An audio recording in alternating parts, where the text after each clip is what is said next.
Sri Chaitanya Mahaprabhu, His Miracles and Teachings, by Swami B.G. Narasingha. Read by Gaur Gopal Das. This booklet describes the miracles and teachings of Sri Krishna Chaitanya Mahaprabhu. Actually, it is not possible for any human being to fully describe the greatness of Lord Chaitanya and the miracles that he performed. The Lord manifested his presence in this world for 48 years, and each and every day he performed many miracles. To introduce our readers to Lord Chaitanya, who may be hearing about him for the first time, we have mentioned here only a few of his miracles. For those readers who would like to know more about Lord Chaitanya in detail, we recommend that one read the Chaitanya Charitamrita and the Chaitanya Bhagavat. These books are the authorized biographies of Lord Chaitanya, and one can gain a vivid view about the miracles and teachings of the Lord from these two books. His Miracles. The Lord's Appearance. Bhagavad Gita, the celebrated Song of God, spoken by Lord Krishna over 5,000 years ago, informs us as follows. Yada yada hi dharmasya glanir bhavati bharata abhyutanam adharmasya tadatmanam shrajamyaham. Translation. Whenever and wherever there is a decline in religious practices, my dear Arjuna, and a predominant rise of irreligious actions, at that time I descend myself. As it was, 500 years ago, the practices of pure devotion to Lord Krishna had very much declined. Seeing this, Sri Advaita Acharya Prabhu worshipped Shalagram Shila with tulsi leaves and Ganges water accompanied by loud cries of appeal to the Supreme Lord to kindly advent himself and deliver the world. The prayers of Advaita Prabhu were shortly answered. In the year 1485, Lord Krishna entered the bodies of both Jagannath Mishra and his good wife, Shachi Devi. At that time, many wonderful things began to happen. Jagannath Mishra, who was a Brahmin by caste and deeply learned and religious, noted that the body of his wife was filled with spiritual effulgence. Everywhere and anywhere he went, people offered him respect and riches, even without his asking.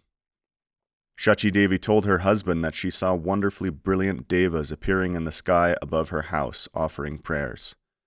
In a dream, Jagannath Mishra saw the effulgent abode of Lord Vishnu enter his heart. From his heart it entered the heart of Shachi Devi. All these events made both Jagannath Mishra and Shachi Devi very happy.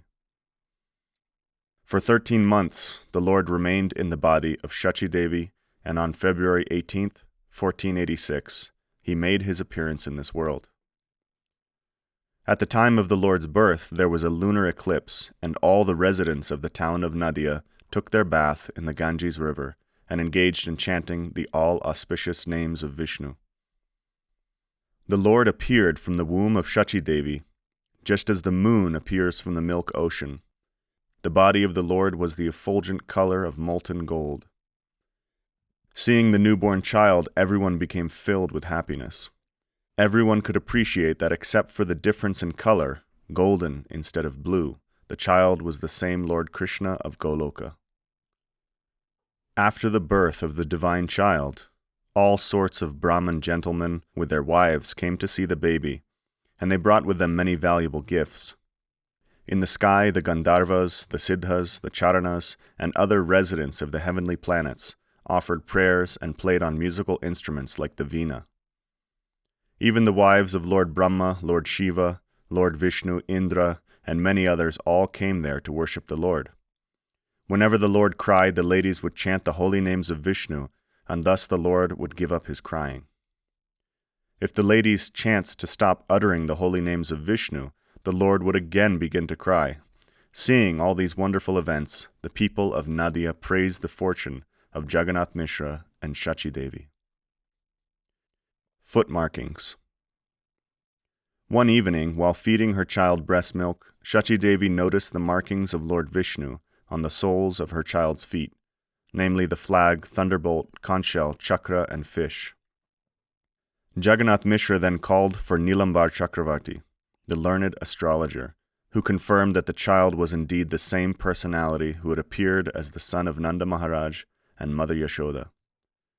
Indeed, the child was Lord Krishna, and Jagannath Mishra and Shachi Devi were the incarnations of Nanda Maharaj and Mother Yashoda, the father and mother of Lord Krishna. 2 thieves. Once, 2 thieves stole away the small baby from the door of Jagannath Mishra's home, with a view to take away the child's jewelry. Carrying the child on their shoulders, the 2 thieves ran from that place. However, after about an hour or so, the thieves found that they had again returned to the scene of the crime, and fearing detection, they placed the child on the ground in front of his house and fled. The child, being Lord Krishna the Supreme Mystic, had covered the thieves with his mystic power and caused them to return him to his rightful home. Gold coins. In childish anger, the Lord would sometimes break all the cooking pots and other items in his house. He would then spoil all the stocks of food grains, sugar, spices, and other edibles, and falling on the ground he would pound his hands and feet and cry himself to sleep. Upon waking, the Lord's mother would express her sorrow that all the household items had been destroyed, and that she had no money to purchase new stocks. Hearing this, the child would go to the banks of the Ganges River and collect some mud in his hands. Returning to his house, the Lord would deliver the handful of mud to his mother, saying, "Now you can purchase new stocks," at which time the mud would turn into gold coins. Master of Knowledge. By age 11, Lord Chaitanya had mastered all departments of Vedic knowledge, and began himself to teach other students. The Lord defeated all the great scholars of Nadia, but because of the Lord's gentle behavior, none of the scholars were unhappy. Thus Lord Chaitanya became known as the boy genius of Nadia. One day, the great Keshav Pandit of Kashmir came to Nadia to gain victory over all the scholars there. Lord Chaitanya met the great Pandit on the banks of the Ganges and requested him to kindly recite some Sanskrit verses in praise of Mother Ganga. The Pandit then composed 100 verses in praise of the Ganges on the very spot. Upon completion of his recitation, Lord Chaitanya pointed out several defects in the Pandit's poetry, at which point the Pandit became totally dumb, his intelligence being lost. At night, the Pandit had a dream in which Saraswati, the goddess of learning, told him that the young boy who had defeated him was none other than Lord Krishna, the Supreme Lord. The great Keshav Pandit then became the follower and disciple of Lord Chaitanya. The Mango Feast. It was the practice of Lord Chaitanya to gather many hundreds and thousands of devotees together for performing the public singing of the holy names of God.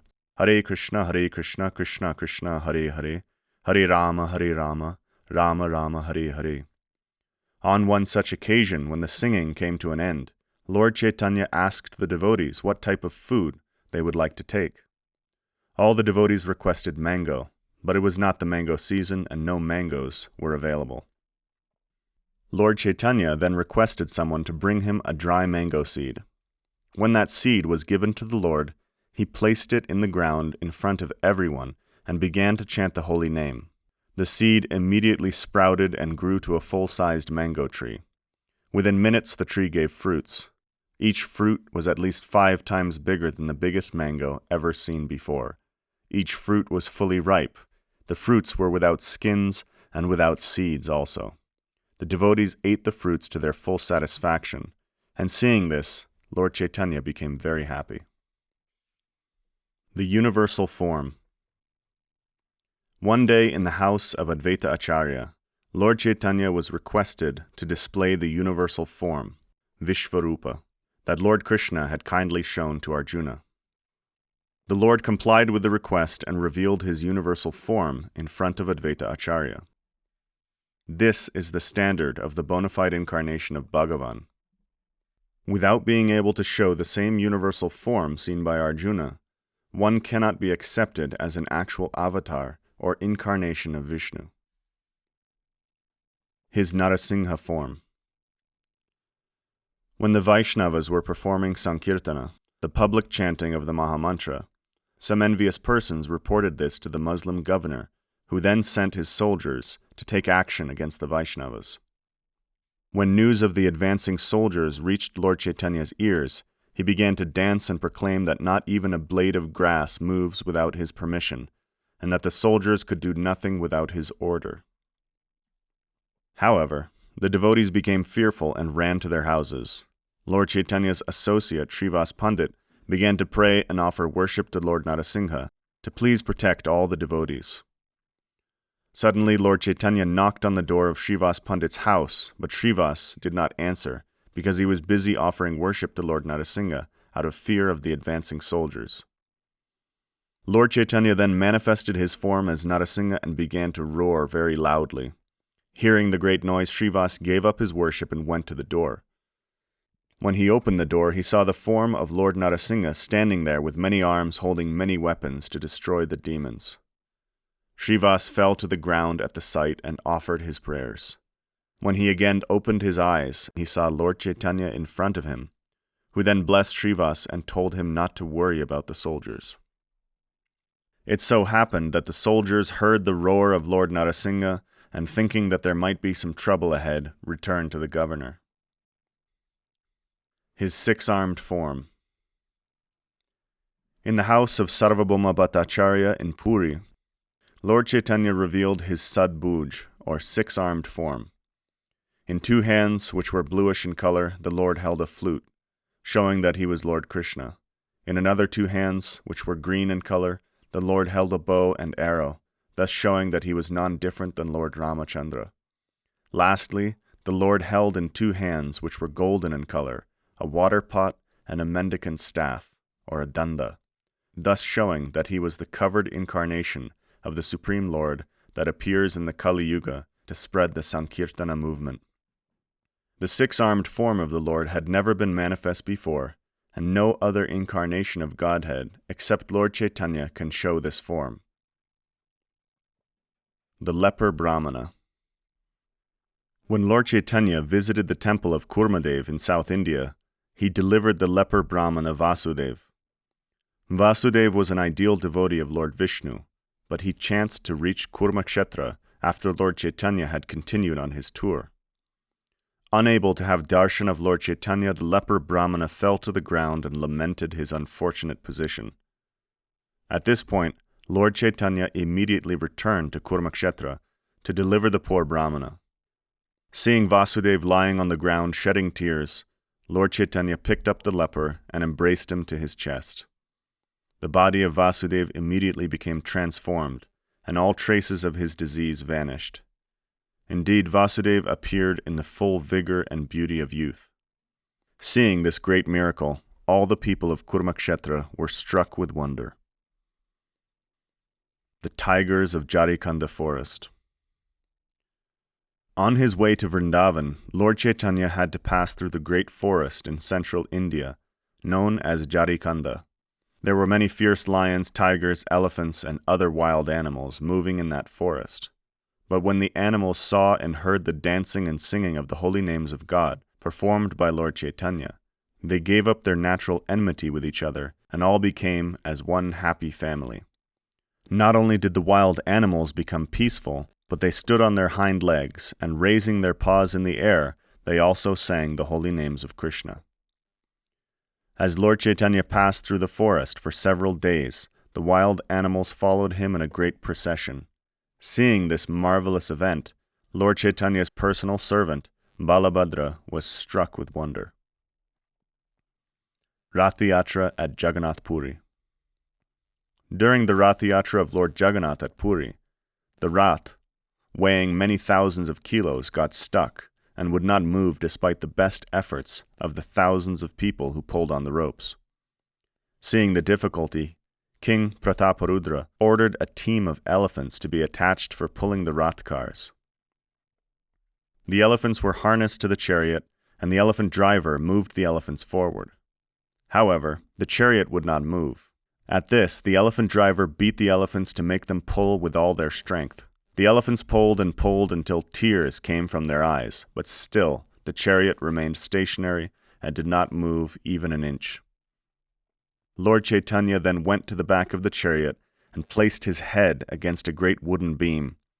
Then in plain view of everyone, Lord Chaitanya pushed the chariot with his head, and the great Rath moved forward.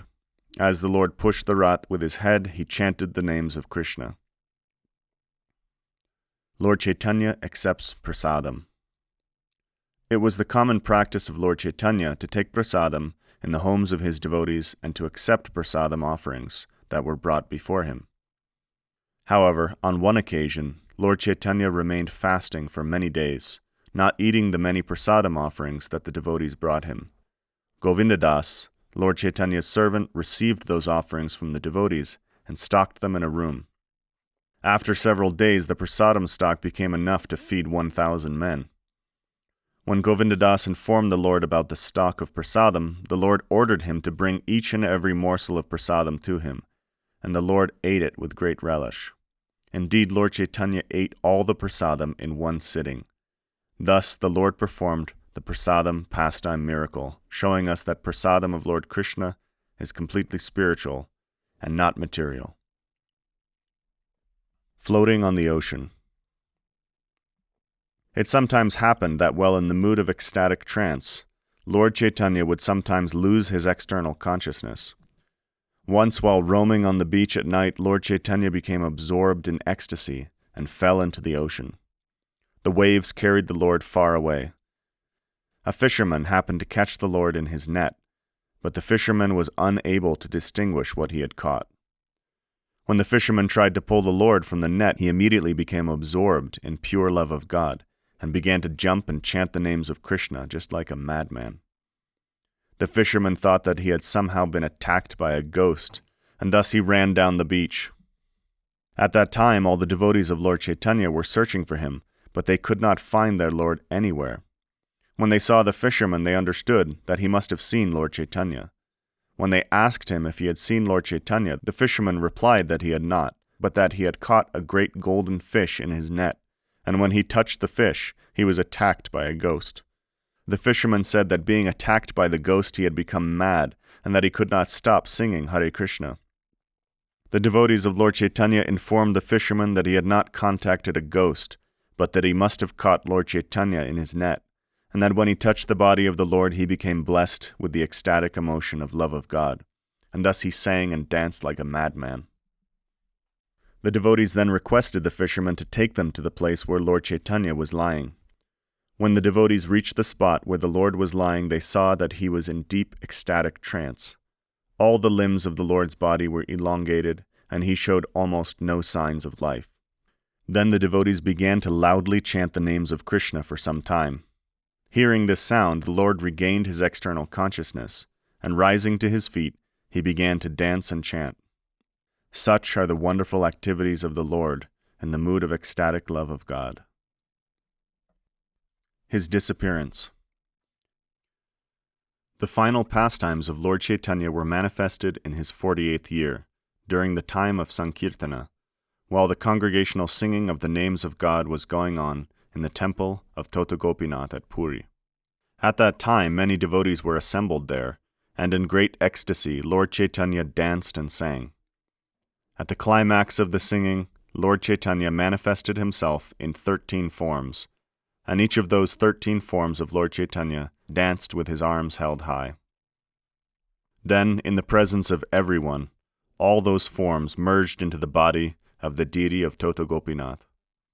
Thus, the manifest pastimes of Lord Chaitanya came to an end in a most extraordinary way, showing us that he was indeed Lord Krishna himself, and that his form and name are eternal. All glories to Sri Krishna Chaitanya Mahaprabhu, the most merciful incarnation of Godhead. The pastime miracles of Lord Chaitanya are indeed wonderful, and whoever hears this simple narration with attention will certainly increase his faith in the Supreme Lord Sri Krishna. His teachings. Lord Chaitanya teaches that all souls are eternal servants of Krishna. The soul is eternal, and our activities of service to Krishna in the spiritual world are also eternal. In this material world, however, that eternal relationship is temporarily being obstructed by the illusion that we are products of matter and that the goal of our life is material enjoyment. This false conception of life brings unlimited suffering to the eternal soul in the form of repeated birth, death, old age, and disease. To return to one's spiritual position and be freed from material sufferings, one simply has to give up the habit of posing as the enjoyer of this world, and one has to then embrace the life of devotional service to Krishna. To facilitate everyone in all walks of life, Lord Chaitanya has recommended that the simple and sublime way to render service to Krishna is to chant and sing the holy names of God. Hare Krishna, Krishna Krishna, Hare Hare, Hare Rama, Rama Rama, Hare Hare. This process of chanting has been taught by Lord Chaitanya as the prime benediction for humanity at large. Everyone can take part in this chanting, and thus everyone can derive the ultimate goal of life. Lord Chaitanya taught this process to his favorite followers also, and instructed them to write books on the science of devotional service to Sri Krishna in great detail. Although renowned as a great scholar in his youth, Lord Chaitanya only wrote 8 Sanskrit verses of his own. These 8 verses are believed to contain the full teachings of Lord Chaitanya on the matter of chanting the holy names of Krishna and perfecting the human form of life. These 8 verses, known as the Sikshastaka, 8 instructions, are as follows. Cheto darpanamarjanam bhava mahadhavagni nirvapanam Shera Kairava Chandrika Vitaranam Vidyavadu Jivanam Anandam Buddhivardhanam Pratipadam Purnamrita Svadhanam Sarvatma Snapanam Param Vijayati Sri Krishna Sankirtanam. Translation. The holy name of Krishna cleanses the mirror of the heart and extinguishes the fire of misery in the forest of birth and death. As the evening lotus blooms in the moon's cooling rays, the heart begins to blossom in the nectar of the name, and at last the soul awakens to its real inner treasure, a life of love with Krishna. Again and again tasting nectar, the soul dives and surfaces in the ever-increasing ocean of ecstatic joy.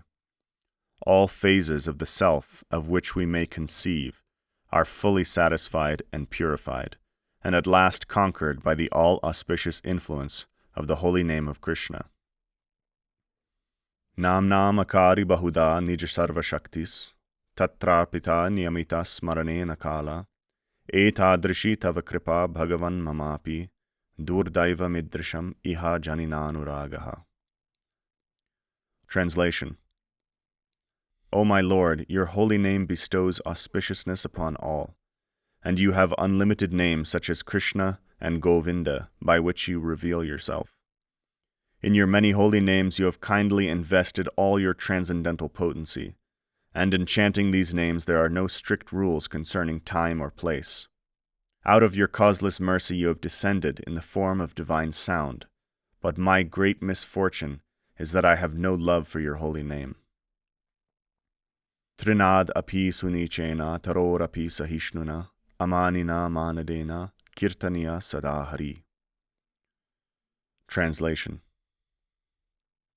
One who is humbler than a blade of grass, more forbearing than a tree, who gives due honor to others without desiring it for himself, is qualified to always chant the holy name of Krishna. Nadhanam najanam nasundharim kavitam va jagadisha kamaye mama janmani janmanishvare bhavatad bhakti rahoituki tvayi. Translation. O Lord, I have no desires to accumulate wealth, followers, beautiful women, or salvation. My only prayer is for your causeless devotional service, birth after birth. Ainanda tanuja kinkaram patitam mam vishame bhavam buddho, kripaya tavapada pankaja, stitaduli sadrisham vichintaya. Translation. O son of Nanda Maharaj, I am your eternal servant, yet because of my own karma, I have fallen into this terrible ocean of birth and death. Accept this fallen soul and consider me a particle of dust at your lotus feet. Nayanam galadashrudaraya, vadanam gadgadarudaya gira, pulakera nichitam vapu kada, tavanama grahane bhavishyati. Translation. O Lord, when will tears flow from my eyes like waves and my voice tremble in ecstasy? When will the hairs of my body stand on end while chanting your holy name?